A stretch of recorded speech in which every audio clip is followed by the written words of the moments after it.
So, when did everything stop having removable batteries in them? And why? Until 2010, it was normal for phones to have removable batteries, giving consumers the freedom to replace them when they no longer held a charge. But Apple's iPhone marked a turning point, popularizing non-replaceable batteries that would eventually become the industry standard. The consequences are stark. Devices are discarded when their battery life ends, contributing to the staggering amount of toxic waste in our landfills.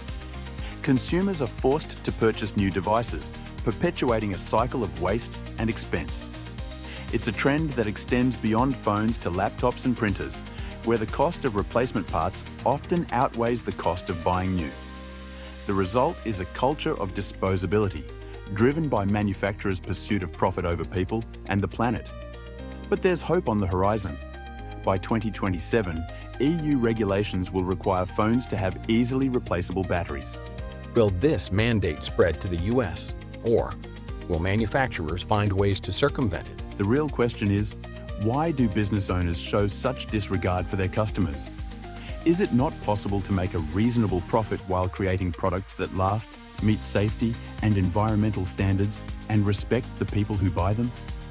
A brighter future is possible, where cell phones, laptops, and printers are designed with the consumer and the planet in mind.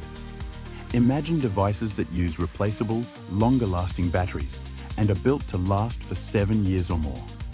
Envision inkjet printers that use refillable tanks, reducing waste and saving consumers money. It's time for corporate leaders to listen to their customers and work with engineers to create a more sustainable future. A future where electronics are designed to last, not to be discarded. A future where profit and people coexist in harmony.